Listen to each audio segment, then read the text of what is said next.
The Eminence Shadow, episode 19, Dancing Puppets.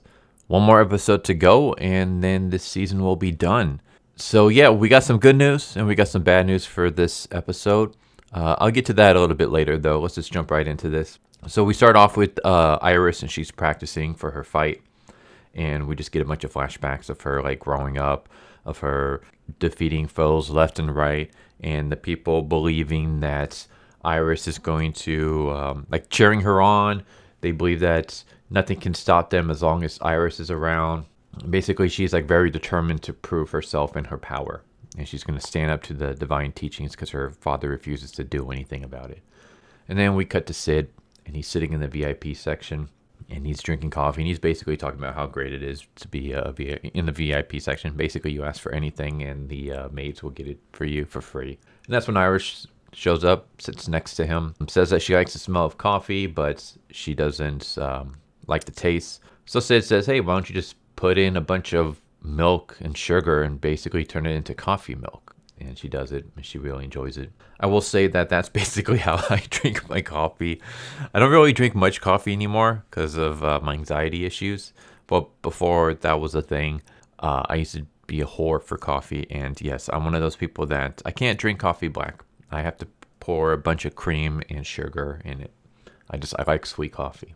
Beatrix shows up, and Iris says that Beatrix is Iris's guest. And Beatrix sits down. And Beatrice is asking around, like, I'm looking for somebody. I'm looking for my niece. Have you seen someone who looks exactly like me? And everyone says no. And here's the thing that's kind of confusing, is that Iris also says no. But Iris has seen Alpha. Iris has seen her face. A couple arcs back, I forgot the name of the arc. It's the one where Cid becomes a dog, basically, for Alexia. And then Alexia gets kidnapped, and she comes across the Diabolos experiment, and that creature gets loose. Iris is fighting it, but not being able to do anything, and then Alpha comes and completely destroys it, and leaves like a message to Iris before dipping out. Alexia saw Iris's face. The canon reason why Alexia doesn't say anything is because she doesn't see her face in the manga or in the light novel, because in the manga and light novel, all of the Shadow Garden members wear masks, including Cid.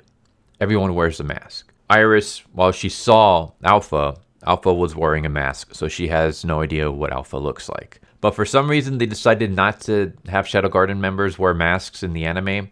I guess just because they wanted to show the characters' faces and stuff like that for us, the audience. But because of that, it makes it a little confusing why people can see the Shadow Guard members' faces and not know who they are. It's supposed to be because they're wearing masks, but in the anime they don't wear masks. So yeah, that's one of the issues that the anime change kind of brings up, is the fact that because Alpha doesn't wear a mask in the anime, Iris should know who Alpha is when, or at least when Beatrice asks, like, hey, have you seen anyone that looks like me? Iris should be like, yeah, I saw someone who looks exactly like you. They work for Shadow Garden. We also just get like moments where Beatrix says that the person that she has her eyes on the most is Cid, and everyone's kind of surprised and believes that Cid's crap and that his sister's so much better, and they start questioning if Beatrice is really all that great. And then we get Pervy Asshat, and Pervy Asshat is drugging the king. He mentions how the drug has like this odor, and we need to cover it up with perfume. And he's basically talking about his plan, about how he plans to have the king kill the king of Midgar. So basically, he plans on having Rose's father kill Iris's and Alexia's father. So then there would be a war between the two, and they'll end up destroying them. And the Oriana kingdom will end up getting destroyed. And like, he'll lose his status, but he doesn't care because they already have like a backup for who the new king of Midgar would be, and it'll be like another puppet. So this is huge, just plan that he has, and this is kind of explaining why he's drugging the king and all that stuff. So he goes to the VIP section, and as he's walking by, Beatrix says that the king stinks because she can smell the drugs that are on him. And of course, Pervy Asshat gets pissed off once Beatrix gone. Iris explains who she is and that she's her guest, and Pervy, is forced to kind of keep her there. We cut to the tournament where Claire just finishes her fights and Iris leaves to get ready for her match against Mundane Mann. And we get like a funny moment where like we see Cid, he's like dipping out. Like he's making an excuse to go to the bathroom. And obviously he's getting ready to don the Mundane Mann guise and fight Iris. And then we see Claire, and Claire shows up at the VIP section and her brother is gone. And of course, you can tell her that she's going to get pissed off that her brother didn't watch her match. But the thing is that how does she know he didn't watch the match? Like, how does she know that he didn't just leave once her match was over? But yeah, it's just whatever. But the match is about to start, and as soon as the match starts, Mundane Mann chops off Iris's head. We just see her head get sliced off and tumbles to the ground. And then we cut to Rose, who's walking through the city in her disguise. And she's making her way to the tournament area because she's going to confront Pervy Asshat and the king. And then we cut back to the fight. And it turns out that Iris didn't have her head cut off. It was just, it was more of like a premonition. She realized that Mundane Mann made a move, or he twitched. And if she had gone after him, she would have had her head lopped off. And it's this weird battle where she keeps having illusions. Like she keeps seeing like little twitches that Mundane Mann is doing. And she sees parts of her body getting lopped off. Like she sees her foot getting lopped off. She sees her head getting lopped off. She sees herself getting stabbed. She's just constantly seeing herself dying in multiple ways every time she's about to charge at Mundane Mann.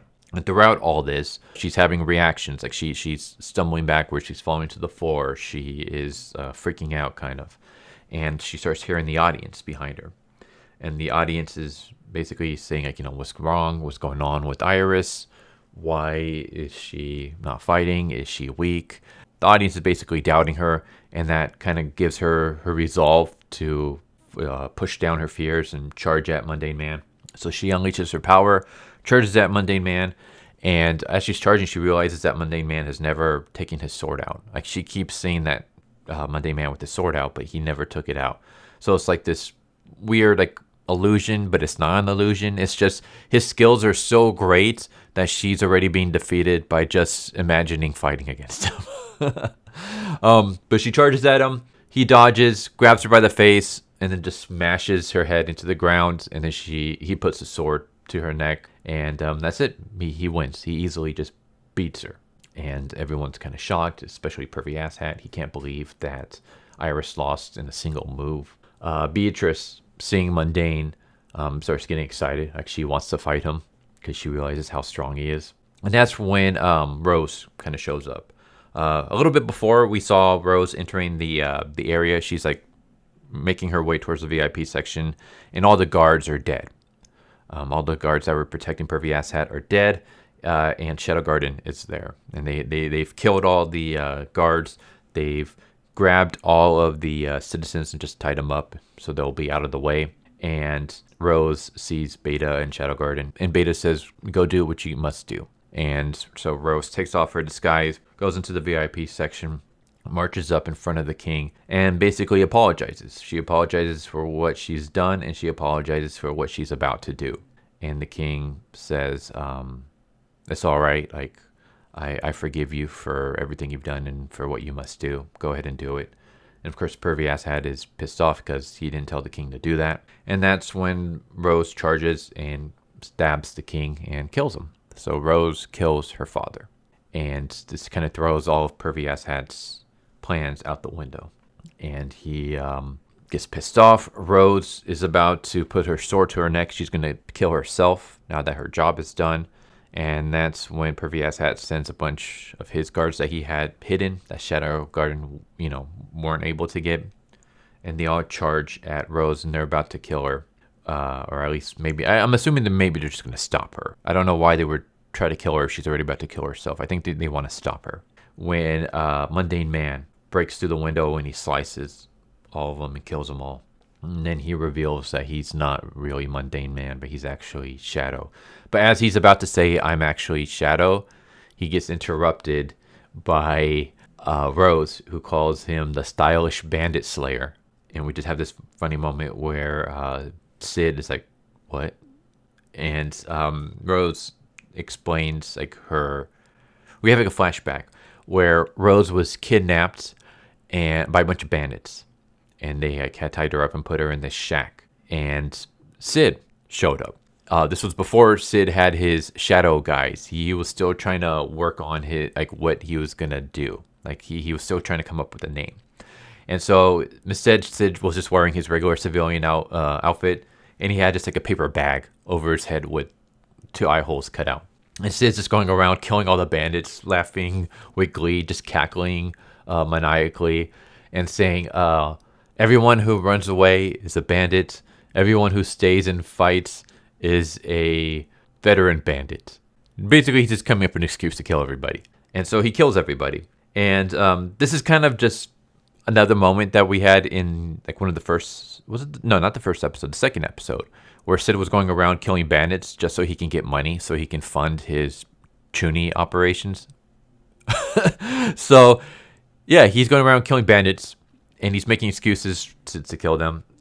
He just wants the money. But he ends up seeing Rose, and he frees Rose, and tells Rose, like, my name is the stylish bandit slayer, because he hasn't been able to come up with anything great yet, like a better name.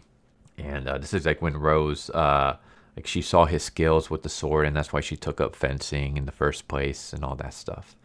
But she still remembers that moment to this day. And yeah, Cid's like, damn it, I'm not the stylish bandit slayer anymore. Like I'm Shadow now. But yeah, Rose is surprised that Shadow is the same person that saved her way back when.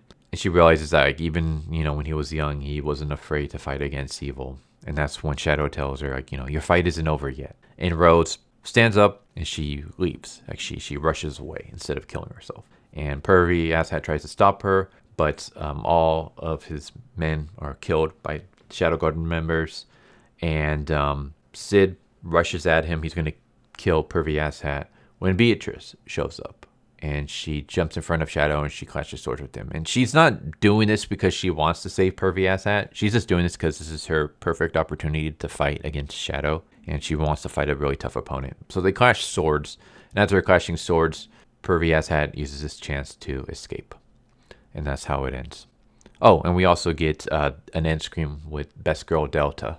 So yeah, Best Dog Girl Delta gets her another end screen. That was awesome. But that's it for this episode. One more left, and then we're done. I did mention in the beginning that we had good news and bad news. I guess one of the bad news is the fact that this series is coming to an end, or at least this season. Hopefully it's done well enough to get a season 2. I think it has, but you can never be sure. Because apparently Chainsaw Man, like, it's doing pretty poorly when it comes to selling the BDs, which I don't know how. Like, Chainsaw Man was freaking phenomenal. It's amazing. But yeah, that's neither here nor there. The good news and bad news. One of the bad news, like I said, is that this season is coming to an end. Just one more episode. But the bad news is also the fact that the tournament has ended. There is no winner, like basically because of the whole King being killed and Rose and Pervy Asshat and Shadow Guard members showing up and Shadow and all that stuff. They're not able to conclude the tournament. So our boy, I'm gonna try not to lose, does not win. He is unable to win the tournament. So that's just like really sad news. Like that's one of the most tragic things that ever happened in anime is our boy, I'm gonna try not to lose, not being able to win. However, the good news is that he also doesn't lose because the tournament has basically just stopped. Like it's just ended prematurely. So he never lost his match. So I'm gonna try not to lose technically didn't lose. So he lives up to his name. He doesn't lose. But he doesn't win either. So that's the good news and bad news. He doesn't win, but he doesn't lose. So it would be hilarious, though, if, like, after all this is done with, they continue the tournament and he wins on the technicality. But, yeah, our boy, I'm going to try not to lose. Didn't win, didn't lose. But yeah, other than that, this episode was a lot more serious. There wasn't really too much comedy moments. There was maybe just a couple. I mean, there was the stylish bandit slayer, and then I don't know, maybe I guess Cid talking to Iris and he has like a moment where he says like hashtag drinking coffee with the princess. If this was, if this world had internet, this would be viral. I guess that was kind of funny, but this was more of a just like a serious episode. I did enjoy the episode. It's just like I said, I always enjoy the comedic episodes a little bit more. But I enjoyed this episode, and we got one more episode to go. I already know how it ends, obviously. Like I'm all cut up with the manga. I'm not cut up with the light novel though, but I'm assuming the manga is pretty similar. And if anyone like can't wait until next week, I do have a video on this channel where I cover the entire God of War tournament arc. So you can go see that in the Eminence playlist that I have if you're watching this on YouTube. If you're watching this like anywhere else, just look up on my channel God of War tournament, and I covered the entire arc. But yeah, there you go. Eminence in Shadow episode 19, Dancing Puppets. One more episode to go, and then this season is done. Hope you enjoyed the video. Hope to see you next time. Take care. Later.